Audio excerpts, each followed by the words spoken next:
হুজুর আসসালামু আলাইকুম। ওয়ালাইকুম আসসালাম ওয়া রাহমাতুল্লাহ। হুজুর আমি দেলোয়ার বলছিলাম। জি, দেলোয়ার হোসেন ভাই, ধন্যবাদ আপনাকে। হুজুর আপনাকে ধন্যবাদ। হুজুর বলছিলাম যে হজ করে আসার পরে যারা নতুন করে আবার বড় বড় পাপের মধ্যে ডুবে থাকবে তাদের হজ কবুল হয়নি, এটা সত্য কিনা? আচ্ছা, ঠিক আছে, আমরা জানবো ইনশাআল্লাহ তাআলা। আমাদের দেলোয়ার ভাই তিনি নিয়মিত দর্শক, তিনি জানতে চাচ্ছেন যে হজ থেকে আসার পর অনেক মানুষ আবার গুনহার কাজগুলো চালিয়ে যায়, কখনো কখনো বড় গুনাহগুলো করে থাকে। তো আসলে তার হজ কবুল হয়েছে কি বা হয় নাই, এরকম কোনো আলামত আছে কি বা বোঝা যাবে কেমনে? জি, আসলে এটা আমরা সবার উদ্দেশ্যেই বলতে চাই, কারণ হাজী সাহেবরা এখন আসবে আমাদের দেশে। মান হাজ্জা ফালাম ইয়ারফুস ওয়ালাম ইয়াফসুক রাজাআ কায়াউমিন ওয়ালাদাতহু উম্মুহু আও কামা ক্বালা আলাইহিস সালাতু ওয়াসসালাম। হাদিসের ভাষ্য মতে নবীজি সাল্লাল্লাহু আলাইহি ওয়াসাল্লাম ইরশাদ করছেন, যে ব্যক্তি হজ করলো তারপরে যে ফিরে আসলো, সে এমনভাবে ফিরে আসে কেমন যেন সদ্য প্রসূত একটা শিশু বাচ্চা, মাত্র ভূমিষ্ঠ হয়েছে এমন একটা বাচ্চা যার কোনো গুনাহ নাই, এমন একেবারে ভূমিষ্ঠ হওয়া শিশু বাচ্চার মতো ফিরে আসে। সুবহানাল্লাহ বিহামদিহি। তার এত দাম, এত মর্যাদা আল্লাহর কাছে। কিন্তু এর পরেও হজ করে আসার পরে এমন কিছু আলামত আছে যে আলামতগুলো দিয়ে আপনি বুঝবেন যে আপনার হজটা কবুল হয়েছে। এর মধ্যে প্রথম আলামত হিসেবে মুফাসসিরিনে কেরাম এবং মুহাদ্দিসিনে কেরাম উল্লেখ করেছেন মুদাওয়ামা, দাওয়াম থাকা। তার মানে আপনি আগে গুনাহের মধ্যে ছিলেন, এখন আপনার ওই যে আপনি হজ করেছেন সেখানে আপনার ইবাদত বন্দিগিতে আপনি মশগুল ছিলেন, এখনও যদি আপনি মশগুল থাকেন সেগুলো চালিয়ে রাখা।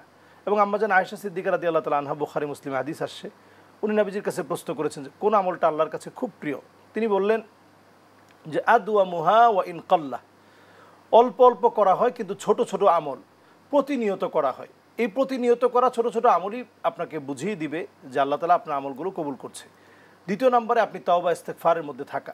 এখন যদি আপনি হজ করে আসার পরে আপনি গালিগালাজে লিপ্ত হয়ে যান, আপনি যদি গীবতে, পরচর্চা অথবা মানুষকে নিয়ে আপনি ব্যস্ত থাকেন, এই আলামতগুলো আসলে একজন হাজী সাহেবের জন্য কাম্য নয়।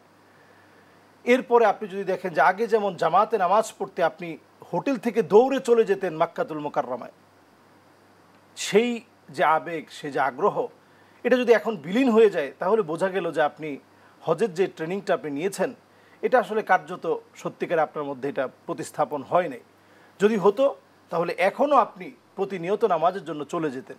এই আগ্রহগুলো যখন আপনার মধ্যে প্রকাশ পাবে, আপনি মানুষের জন্য আগে যেমন হজে যাওয়ার পরে নিজে একটু স্যাক্রিফাইস করে আরেকটা ভাইয়ের জন্য তার অসুবিধা, তাকে গোসল করার জন্য আগে সময় দিতেন, তার জন্য খাবারটা বাড়িয়ে দিতেন, কারোর জন্য সমালোচনা করা, এমনকি আপনি হেরামের কাপড় পরা অবস্থায় একটা মাসিকেও আপনি মারেননি, একটা মশার গায়েও আপনি আঘাত করেননি।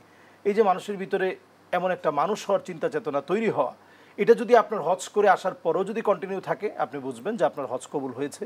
যদি এগুলো না থাকে, আপনি আগের মতো ঘুষ খাচ্ছেন, আপনি সুদি কারবার করছেন, সুদি লেনদেনে আপনি যুক্ত হয়ে গিয়েছেন, মানুষকে গালিগালাজ করছেন, নামাজের তোয়াক্কা নাই, তাহলে আপনি বুঝে নেন যে আসলে এই সফরটা আপনি শুধু টাকাই খরচ করেছেন, কোনো ফায়দা আসলে জাতির জন্য এবং আপনার নিজের জন্য আপনি বয়ে আনতে পারেননি।